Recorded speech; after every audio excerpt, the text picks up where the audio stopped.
Bonjour à tous, je m'appelle Diren et dans mes objectifs d'après-master, je me lance sur un concept d'interview vidéo de joueurs professionnels de football et de personnalités importantes du monde footballistique.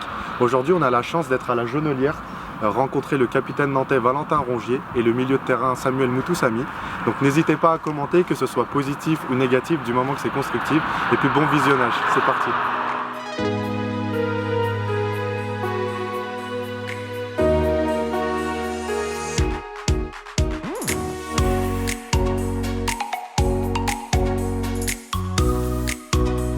Bonjour Valentin, comment tu vas? Comment tu te sens? Ça va, c'est gentil, ça va super bien. Il y a du beau temps pour s'entraîner, c'est l'idéal. Ouais, c'est un excellent temps aujourd'hui. Merci de nous accueillir ici à la Jonelière. Une première question, Valentin. Vous êtes 14e à l'heure où l'on parle au classement de la Ligue 1. Est-ce que c'est pas un peu frustrant par rapport à la richesse de votre effectif? C'est vrai que quand on regarde notre effectif, on a les moyens de faire beaucoup mieux que ça. Surtout que, comme je l'ai dit à Franquita après le recrutement, j'ai trouvé que c'était pour moi l'année où le recrutement avait été le meilleur. Et c'est dommage de gâcher la qualité qu'on a. Après, la saison n'est pas encore terminée. Je pense qu'on va pouvoir grappiller quelques places à partir de maintenant. En 2001, tu passes un essai à la Jonelière, donc c'est le début d'une belle histoire. Durant toute ta formation, est-ce qu'il y a eu des moments de doute, des moments où tu t'es dit bon, ça va être compliqué, je vais pas réussir à être footballeur professionnel, ou au contraire c'était vraiment Non, le foot ça a toujours été ma passion. De base, c'était pas un métier que je voulais faire. Je me suis pas dit à 5 ans je vais être footballeur professionnel, c'était ma passion et c'est la passion que m'ont transmis mes parents, mes frères. Et du coup, ouais, je suis arrivé à Nantes à l'âge de 5 ans, et 5 ans et demi. Et j'ai fait toutes ces années-là sans forcément trop me prendre la tête. Après, quand je suis arrivé au centre de formation, c'est là où les choses se corsent un petit peu, où c'est vraiment le tremplin pour passer professionnel. Si tu réussis au centre, il y a de grandes chances de pouvoir accéder au monde professionnel. Et c'est vrai que durant ces années-là, de 16 à 19 ans, j'ai eu quelques moments où je ne jouais pas du tout parce que j'avais un physique assez frêle. Et j'étais jamais titulaire ou numéro 1 ou 2 à mon poste, et c'est vrai que j'ai hésité à mettre de côté le foot pour vraiment me concentrer sur les études. D'accord. Et t'es de la génération 94 avec des joueurs comme Léo Dubois, Georges-Kévin Nkoudou, Abdoulaye Touré, donc qui eux ont pu porter le maillot professionnel. Alors Jawed Boukabouz aussi qui était tout aussi talentueux mais qui a connu une trajectoire footballistique différente. Vous aviez joué la finale du championnat de France, perdu au tir au but malheureusement face à Monaco.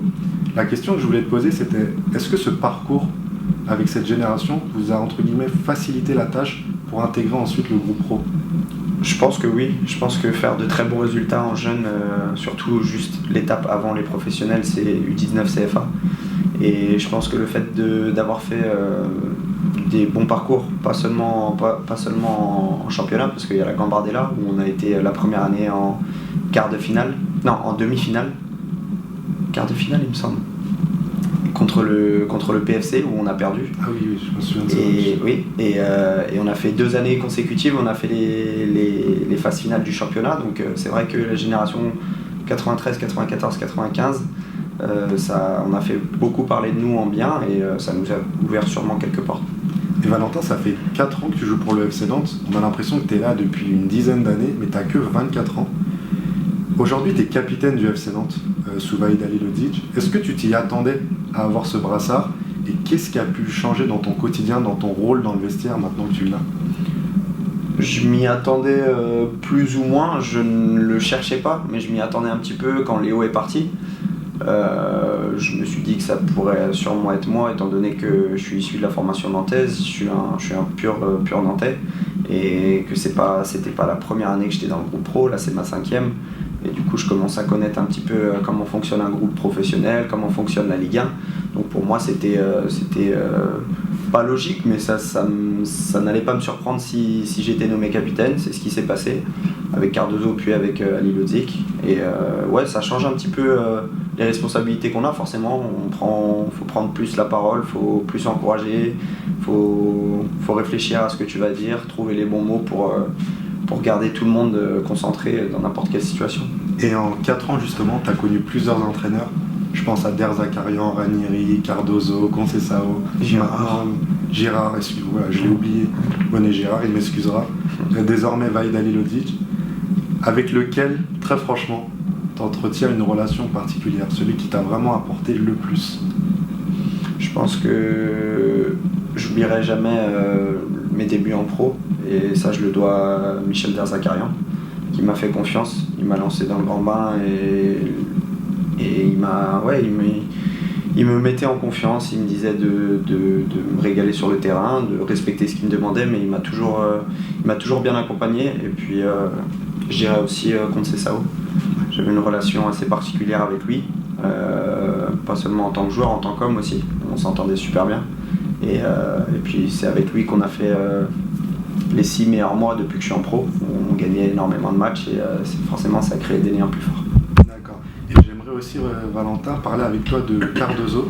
Alors, malheureusement pour lui, il a été beaucoup critiqué dans les médias, par les supporters, mais tu as toujours fait partie de ceux qui le défendaient constamment. Tu préférais mettre en avant les mauvaises performances de tes coéquipiers et de toi-même d'ailleurs, plutôt que le mettre en avant. Avec un peu de recul désormais, quel souvenir tu garderas de Cardozo ? C'est un super mec. C'est quelqu'un de très dynamique qui a toujours des mots positifs. Après, il est arrivé avec ses méthodes du Portugal, ça a fonctionné là-bas. En France, ça a un petit peu moins fonctionné parce que le championnat est différent, mais ça fait partie de son apprentissage. Pour moi, tu ne deviens pas un grand coach en 1 an ou en 2 ans. Il commence à apprendre de ses erreurs. Et je pense que aussi en tant que capitaine, je me devais de le protéger parce que c'était notre coach. Et si le capitaine commence à casser du sucre dans le dos de son coach, c'est le début de la fin. Et c'est aussi pour ça que j'ai toujours tenu des propos positifs à son égard. Le style de jeu Cardozo, justement, à son arrivée, c'était très excitant pour les supporters nantais. Tu as connu avant lui Claudio Ranieri, alors c'est un tout autre style, beaucoup plus basé sur la tactique, beaucoup de courses. On a vraiment eu l'impression, sous Ranieri, que vous alliez accrocher l'Europa League. Puis ensuite, en deuxième partie de saison, on a l'impression que ce style de jeu, qui vous demandait beaucoup de dépenses finalement, vous a cramé. Est-ce que tu penses que c'est la raison principale, qui est faite que vous n'ayez pas accroché l'Europe ?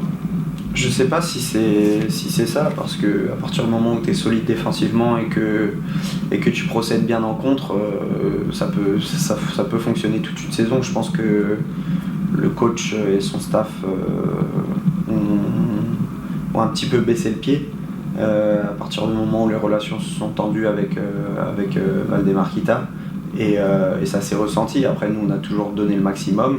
Le coach restait sérieux aux séances, mais c'est vrai que on était moins, on sentait le staff et le coach un petit peu moins impliqués et forcément ça a une influence sur les joueurs. D'accord. Et je pense aussi à Conceição. Alors tu le disais au début de l'interview, tu as une relation particulière avec lui. J'ai une image qui me vient en tête et une image qui pour moi a frappé plusieurs supporters du FC Nantes. C'est son premier match à Angers, vous l'emportez d'ailleurs. Et à la fin du match, il se précipite vers toi. La caméra reste fixée sur vous deux. Il te parle assez longtemps. Et je pense qu'on est plusieurs à vouloir savoir qu'est-ce qu'il t'a dit ce jour-là. Enfin, à ce moment-là plus précisément. Ce jour-là, on menait et je suis rentré les 10-15 dernières minutes. Et il y a eu une contre-attaque à la toute fin du match. Et il est venu en me criant dessus en me disant qu'il fallait que je fasse la faute, quitte à prendre un carton jaune, parce que si je la faisais pas et qu'on prenait un but, pour lui c'était moi le responsable du but parce qu'il fallait faire une faute tactique, comme il appelait ça, enfin c'est comme ça s'appelle. Et du coup il m'a dit qu'il fallait que je gagne en vice et en malice. Et Conceição finalement il t'adorait parce que il disait à un moment, dans 2-3 ans, Valentin il jouera là où il voudra parce qu'il voit tout avant tout le monde. Il a même été jusqu'à dire que tu valais Marco Verratti. Il y a pire comme compliment, non ? Ouais, bien sûr. Je me souviens de ça. Après, il était aussi dans l'euphorie. Il essayait de valoriser ses joueurs, de les mettre en confiance. Mais je te dis, avec lui, on s'est régalé sur le terrain. On gagnait énormément de matchs. Et forcément, quand tu gagnes et que tu es performant, ça fait ressortir les qualités individuelles de chaque joueur. Et ça nous a permis de marquer beaucoup de points cette année-là. Et est-ce qu'il a vraiment tenté de te ramener vers Porto ? Oui. Est-ce que c'est un regret aujourd'hui au vu de ce que Porto propose en Ligue des Champions dans le championnat portugais, ou au contraire, tu es très heureux d'être ici? Non, je suis très heureux d'être ici, je ne regrette rien, parce que je me dis que c'est le destin, et que voilà, ça s'est pas fait, c'est qu'il y avait une raison. Maintenant, je ne sais pas de quoi l'avenir sera fait, mais ce qui est sûr, c'est que Porto est un beau club, et que Conceição est un entraîneur avec qui j'aime travailler. En plus de Porto, alors c'était dans la presse, on parlait beaucoup de Marseille, de l'Olympique Lyonnais, qui avait de l'intérêt pour toi. Ce sont des grands clubs. Est-ce que, franchement, ça fait réfléchir? Est-ce que c'est pas compliqué de faire abstraction quand ce genre de club s'intéresse à vous? Tu peux pas faire abstraction, parce que forcément, ça te fait réfléchir sur ton avenir, sur ta vie en tant qu'homme, pas forcément qu'en tant que joueur. Et c'est pour ça que ça permet ça te permet d'un côté de te dire que le travail que tu fais sur le terrain il est bon, donc il faut continuer, mais à côté de ça faut faire attention à pas se laisser déconcentrer et penser vraiment au foot. En 2015, Valentin, tu te fais les croisés face à Caen, une période de la saison où tu étais vraiment très influent dans le jeu nantais en plus. Malgré cette blessure, Nantes décide de te prolonger, ce qui était une énorme preuve de confiance. Est-ce que c'est pas cette marque de confiance aussi qui t'a un petit peu retenu, peut-être, dans le choix d'un départ précipité? Si, le club m'a fait confiance par la prolongation, ça tu l'as dit, mais aussi tous les mots qu'ont eu Franck et Valdemar quand je me suis blessé. Et tout le monde m'a soutenu du début à la fin de ma blessure, et ça m'a beaucoup touché. Et je me suis dit que oui, bien sûr, il faut jamais faire de coups bas dans le foot, encore moins quand un club t'offre toute cette confiance et cette gentillesse. Et il y a de ça quelques minutes, à ta place, il y avait Samuel Moutoussamy. Alors je lui disais qu'il faisait partie des chouchous des supporters du FC Nantes. Toi, ta place est super importante aussi dans le cœur des supporters nantais. Est-ce qu'une carrière à la Totti, entre guillemets, au FC Nantes, c'est quelque chose que tu as dans un coin de la tête, ou au contraire, tu rêves d'aller à l'étranger, peut-être un championnat qui t'attire, une équipe qui t'attire? Franchement, je sais pas du tout. Ce qui est sûr, c'est que ici, je connais tout. Ça fait 18 ans que je suis au club, 5 ans que je suis en pro, même si c'est pas énorme, 5 ans, ça commence à faire un petit peu. Et je suis dans un confort ici, je suis capitaine en étant jeune, je sais que je vais jouer beaucoup de matchs, mais je pense que j'ai besoin d'être mis un petit peu en difficulté, que ce soit dans un autre club français ou à l'étranger, pour voir ce que je suis capable de faire et pour essayer de voir quel niveau je peux atteindre. Donc voilà, après on ne sait pas de quoi l'avenir est fait, mais j'ai pas de décisions qui sont définitives dans ma tête. Merci Valentin pour toute cette sincérité et pour toutes tes réponses. Il y a un quart de finale de Coupe de France qui s'approche face à Vitré, et en cas de qualification, ça sera le PSG au Parc des Princes en demi-finale. Qu'est-ce qu'on peut vous souhaiter dans cette fin de saison? Aller au bout de cette Coupe de France peut-être? Ouais, ce serait beau, ce serait très beau. Maintenant, le tirage, c'est le plus difficile qu'on pouvait avoir. J'aurais préféré recevoir le PSG plutôt que d'aller là-bas. Maintenant, c'est comme ça.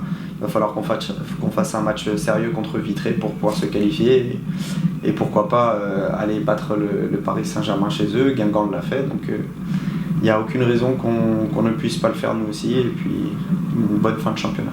Ouais. Ce serait énorme de ramener tout le public nantais au Stade de France. Je sais qu'ils en rêvent depuis des années. Si je ne me trompe pas, la dernière finale nantaise, c'est face à Sochaux en Coupe de la Ligue. Il y a de ça, je pourrais même plus dire le nombre d'années. C'était en 2001, je crois, ou 2000. Non, 2000. Combien c'était? Si je dis pas de bêtises, c'est pas 2004, 2005, 2003. Je sais plus. Je sais pas, mais j'étais assez jeune et j'étais allé au Stade de France. Ah, t'y étais en plus. J'y étais. C'est tout ce qu'on peut te souhaiter d'y retourner en tant que joueur. Merci Valentin. À bientôt. À bientôt.